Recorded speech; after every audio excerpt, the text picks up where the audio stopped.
जब ये legend actor पीछे ही पड़ गए थे कि इस गीत से मोहम्मद रफ़ी को हटाओ। जी हाँ, कौन सा ये गीत था जिस पर बात करेंगे। दोस्तों, चैनल पे नए तो चैनल को सब्सक्राइब कर लीजिएगा, बेल आइकन भी प्रेस कर लीजिएगा ताकि नोटिफिकेशन सब तक पहुंचते रहे। नमस्कार, मैं महेश कोहली बॉलीवुड संगीत के सफ़र से। दोस्तों, 1974 में एक फिल्म आई थी जिसमें दो नायकों की कहानी थी, दो हीरो थे इस फिल्म के अंदर। जिस गीत की मैं बात कर रहा हूँ, इसके म्यूजिक डायरेक्टर थे कल्याण जी आनंद जी। इस गीत को लिखा था गुलशन बावरा साहब ने। तो इस गीत को गाना था रफ़ी साहब और लता जी ने, युगल ये गीत था। तो रफ़ी साहब की आवाज़ आनी थी इस लेजेंड एक्टर पे। जब इस लेजेंड एक्टर को पता चला कि रफ़ी साहब उनके लिए प्लेबैक कर रहे हैं इस गीत में, तो इस लेजेंड एक्टर ने आपत्ति दर्ज कराई। इस फिल्म के डायरेक्टर को कहा कि इस गीत से रफ़ी साहब को हटाओ और किशोर कुमार साहब को इस गीत में लाओ। अब दोस्तों, सभी को पता है ये वो दौर था 70, 74, पूरा 70 का दशक किशोर कुमार साहब के नाम रहा, ऐसा कहा जाता है। मगर 69 से मिड 70 तक किशोर कुमार साहब का अच्छा खासा दौर रहा है, इसमें कोई दो राय नहीं है।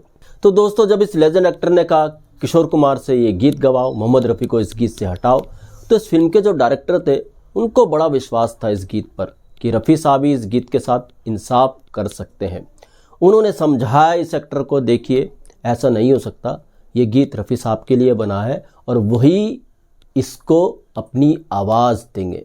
मगर ये एक्टर माने नहीं। इन्होंने कहा नहीं, रफ़ी साहब को हटाइए और किशोर कुमार साहब को इस गीत में लाइए।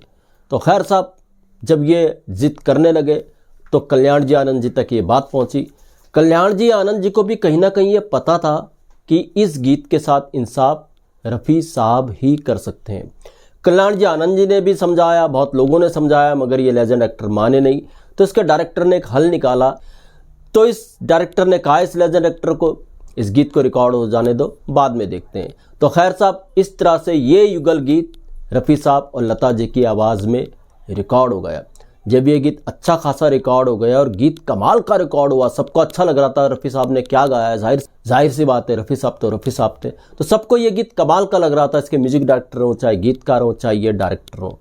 मगर ये लेजेंड एक्टर फिर भी अड़े रहे कि इस गीत से रफ़ी साहब को हटाइए।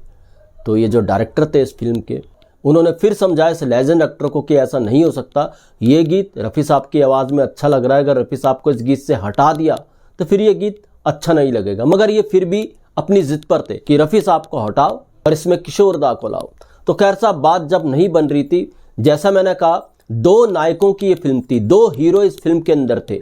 इस फिल्म के जो दूसरे हीरो थे, दूसरे नायक थे, उनको जब पूरा किस्सा पता चला कि ऐसे ऐसे गीत जो इस लेजेंड एक्टर पर पिक्चराइज होना है, उस पर बात नहीं बन रही है, लेजेंड एक्टर चाहते हैं कि मोहम्मद रफ़ी हटे।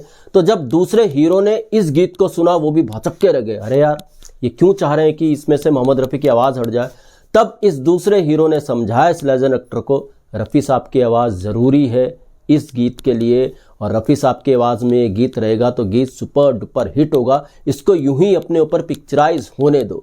तो खैर साहब, इस तरीके से फिर बात बनी और रफ़ी साहब का ये गीत फिर इस फिल्म के अंदर आया और इस लेजेंड एक्टर पे जब पिक्चराइज हुआ तो कमाल ही हो गया। जी हाँ, ये गीत कौन सा था, ये फिल्म कौन सी थी, पहले फिल्म बताता हूँ। फिल्म थी 1974 में आई हाथ की सफाई। जी हाँ, ये लेजेंड एक्टर थे विनोद खन्ना साहब और दूसरे नायक थे रणधीर कपूर साहब। इसके जो डायरेक्टर थे प्रकाश मेहरा साहब। तो विनोद खन्ना साहब नहीं चाहते थे कि उन पर रफ़ी साहब की आवाज़ इस गीत में पिक्चराइज हो, जबकि रणधीर कपूर ने भी हालात को समझा, उनको भी गीत बड़ा पसंद आया। उन्होंने भी समझाया विनोद खन्ना साहब को कि रफ़ी साहब की आवाज़ कितनी ज़रूरी है इस गीत के लिए।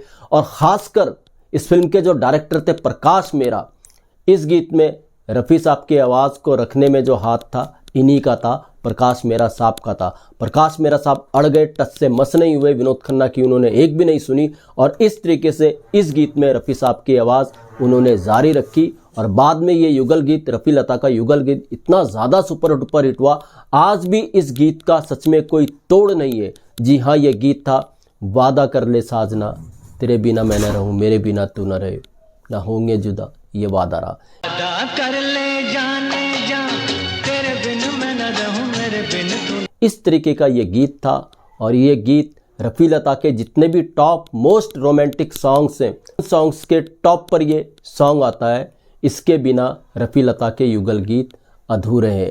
अब आप सोचिए दोस्तों, हाथ की सफाई किस गीत के लिए जानी जाती है? इसी गीत के लिए जानी जाती है, वादा कर ले साजना, तेरे बिना मैं न रहूं, मेरे बिना तू न रहे। बहुत लोग आज की पीढ़ी तो हाथ की सफाई जैसी मूवी को भूल भी गई होगी, मगर ये गीत सबको आज भी याद है, जिसमें विनोद खन्ना साहब रफ़ी साहब की आवाज़ नहीं चाहते थे, मगर प्रकाश मेहरा जी का टैलेंट ही था जो गीत की आत्मा को समझते थे। तो दोस्तों, ऐसे भी ना आप किस्से में, ऐसे किस्से में आपके लिए लेकर के आता रहूँगा। मैं इसको लिखो दीजिएगा इजाज़त। Goodbye, good luck and take care.